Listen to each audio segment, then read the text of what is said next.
Le print est-il mort?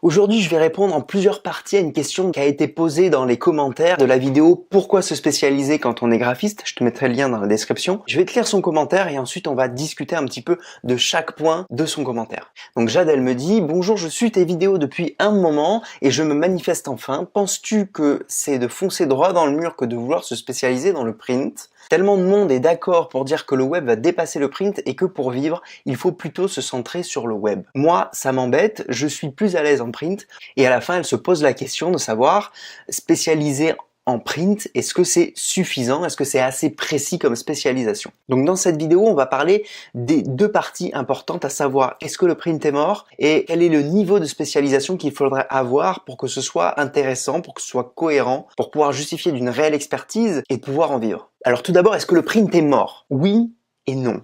Pour moi, je distingue deux grandes parties dans le print. Je m'explique. Il y a le print qui est orienté émotionnel et il y a le print qui est orienté pragmatique. Utile. Quand je parle de print qui est orienté émotionnel, je parle bien sûr de la publicité, je parle bien sûr des divertissements, je parle bien sûr des journaux. Parce qu'en fait, ce sont des papiers dont le but principal est de vendre une émotion, d'accord ? Et plus que de vendre une émotion, c'est que l'émotion doit vendre. La publicité est là pour ça. On vend avec l'émotion, et notamment l'affiche, le flyer, le print permet de le faire. La partie divertissement, qui est aussi orientée sur l'émotionnel, que proposent les journaux, c'est exactement pareil, c'est orienté émotionnel. Ça sert un petit peu à divertir les gens, ça sert à ce que chacun, quand il regarde son journal le matin, ait une sensation émotionnelle, agréable, parce qu'il se sent considéré, parce qu'on parle de lui dans les journaux, parce qu'on parle de la ville la plus proche de la sienne, et en fait tout ça est orienté émotionnel. Donc tout ça, ce sont les papiers orientés émotion. Mais pour créer une émotion chez quelqu'un, il faut utiliser le bon langage. Il faut utiliser un discours qui est adapté à la personne qui regarde le support publicitaire en question. Le problème de ce type de papier, d'accord, le problème de ce type de communication papier orienté émotionnel, à savoir la pub, le divertissement, les journaux, c'est que on a une grosse difficulté à cibler le lectorat. C'est extrêmement plus difficile en tout cas de cibler un lectorat sur du print que sur du web. Aujourd'hui, avec le web, avec Facebook, avec la publicité Facebook, avec la publicité AdWords, on peut arriver à cibler quelqu'un jusque dans son canapé presque, à savoir quel type de chaussures il porte, ses hobbies, ses loisirs, et savoir exactement où est-ce qu'il habite. On peut aujourd'hui, même sur Facebook, cibler une seule rue quand on fait une campagne. C'est pour vous donner la profondeur de ciblage. Plus on a une profondeur de ciblage importante, plus elle est restreinte, plus on va réussir à toucher l'émotion des personnes, puisqu'on va pouvoir avoir un discours qui est adapté. D'accord? Et plus le discours est adapté, plus on touche l'émotionnel, plus on arrive à vendre. Donc sur cette partie papier qui travaille sur l'émotion des personnes qui le lisent, je pense que oui, le print a une capacité à décliner beaucoup plus rapidement que le web. Maintenant, il y a l'autre partie du print. Il y a une partie qui est orientée pragmatique. Il y a une partie qui est orientée facilité d'usage. Il y a une partie qui est orientée utilité. Il y a donc le papier utile. Alors c'est quoi ces papiers utiles? Par exemple, quand on est dans un restaurant, qu'on a une carte sous les mains. Ça, c'est utile. Quand on croise quelqu'un dans la rue et que rapidement, il nous donne sa carte de visite. Même si aujourd'hui, la carte de visite potentiellement peut être remplacée par plein de choses, il est quand même beaucoup plus rapide de prendre une carte de visite qu'on nous donne dans la main et qu'on met dans sa poche que de prendre son smartphone et de créer une fiche avec un numéro de téléphone, un numéro de contact. Ça va quand même beaucoup plus vite. Donc le papier reste utile. Il peut quand même prendre le dessus sur la partie digitale dans ces cas-là. Donc pour moi, sur tous ces papiers utiles, la carte de visite, le menu, les enveloppes, les choses qui permettent de transporter les éléments, là le papier reste le numéro 1. Et pourquoi le papier reste le numéro 1 dans ces cas-là? On vend par l'émotion, mais on perdure par l'utilité. Quelque chose d'utile, ça va perdurer. Quelque chose qui aide les gens au quotidien, ça va perdurer. L'émotion, c'est quelque chose qui permet de vendre au coup par coup. Mais l'émotion ne perdure pas. L'émotion, à un moment donné, est remplacée par le côté pragmatique. L'humain finit par être pragmatique. L'humain est poussé par l'émotion au moment de la vente. Il fait beaucoup plus d'achats impulsifs grâce à l'émotion ou à cause de l'émotion, c'est à vous de voir. Mais à un moment donné, le côté pragmatique revient. Et pour perdurer dans le temps, le papier et son côté pragmatique va justement permettre de perdurer. Et c'est en ça que pour moi le print n'est pas mort. Autre élément, le print, le papier, les supports papier ont ce qu'on appelle de l'affordance. Alors l'affordance, c'est quoi? C'est la capacité, dans ce cas-là, d'un papier, d'un objet, d'un élément imprimé, à suggérer son utilité. Prenons l'exemple du menu de restaurant dont je parlais tout à l'heure. Le menu de restaurant, quand on voit ce bout de papier qui est sur la table, que ce soit une brochure, que ce soit une feuille simple, que ce soit une feuille plastifiée, peu importe, on sait que c'est un menu de restaurant. Ce menu a la capacité de suggérer ce à quoi il va servir grâce à plusieurs éléments.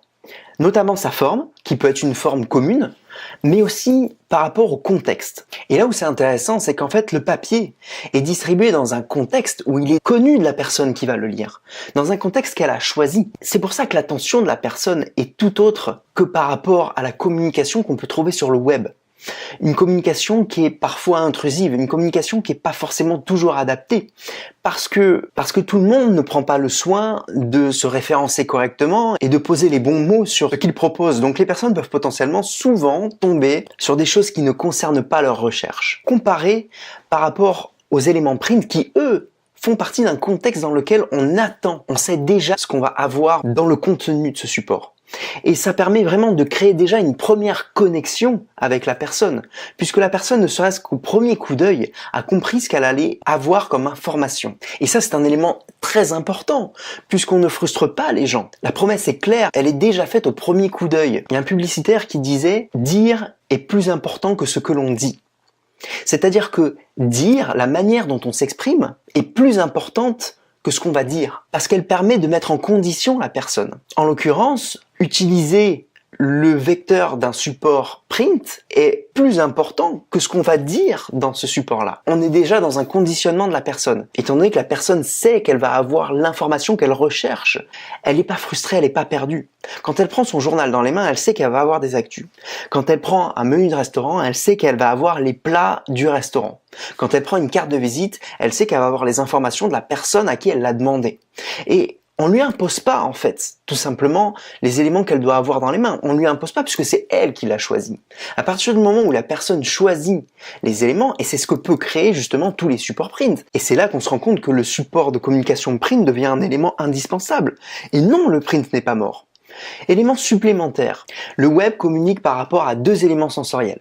La vue, la lecture, et l'oreille. Ce qu'on peut entendre. La vidéo, en l'occurrence. Mais vous, quand vous êtes designer graphique, si vous ne travaillez pas la vidéo, vous êtes donc sur un seul élément sensoriel. D'accord? Donc une seule manière de capter l'émotion de la personne, l'œil, le visuel. Le print, il a un deuxième élément sensoriel, en plus du web, qui est au-delà de la partie visuelle, lecture, qui est le côté touché, qui est le côté émotionnel que peut révéler un papier. Et là, il y a une toute autre dimension que ne peut pas avoir le web.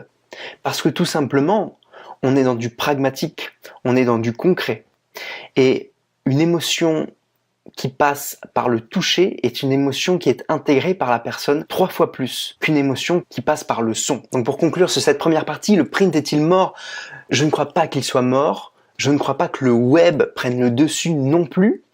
Le print est en train de prendre tout simplement une autre direction.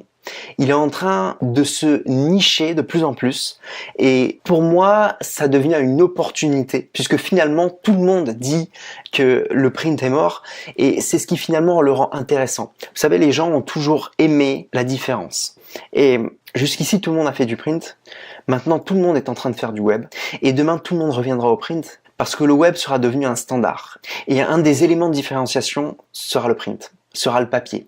On n'enlèvera pas la capacité de ciblage du web. Mais je pense que la vraie intelligence, c'est de pouvoir allier le print et le web. Même si ce sont deux métiers complètement différents, il faut trouver les savoirs transversaux qui vont permettre justement d'allier les deux et de créer des connexions entre ces deux éléments print et web. Je crois qu'il faut garder la capacité de ciblage du web et l'utiliser avec le print. Le but, c'est d'essayer d'extraire tous les bons côtés du web et de les retransposer dans le print et inversement. Mais quand je vous dis tout ça, je vous parle d'une agence de communication globale. Je vous parle d'un point de vue du point de vue d'une agence de communication globale qui, elle, doit gérer la communication de grands groupes, qui recherche à savoir qu'est-ce qui est le plus intéressant, comment est-ce qu'on doit se placer, etc. Tout ça dépend d'une stratégie marketing, tout ça dépend d'un ciblage, de la manière de consommer l'information chez les clients. Donc il est difficile de donner un avis général sur tout ça. Moi, ce que je dis tout simplement, c'est que le print est en train de prendre une voie nichée qu'il ne faut absolument pas négliger. Pour revenir sur la deuxième partie de la question de Jade, qui elle se sent plus à l'aise en print et elle est un petit peu embêtée, elle a la pression, elle se dit mince, mais si je me mets dans cette voie, je vais pas avoir de travail parce que tout le monde me dit que pour en vivre, il faut se centrer sur le web, il faut arrêter de faire du print. Jade, si tu veux rester en print. La réponse étant un peu longue et assez dense, j'ai préféré publier le contenu de cette deuxième partie de la vidéo dans une vidéo complémentaire. Donc la suite de la vidéo sera publiée la semaine prochaine et envoyée directement à ceux qui se seront inscrits à mes contacts privés.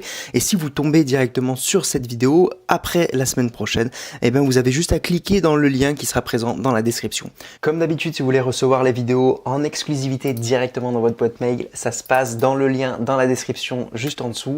Vous avez juste à vous abonner à mes contacts privés, c'est en dessous. On se retrouve très vite. Ciao.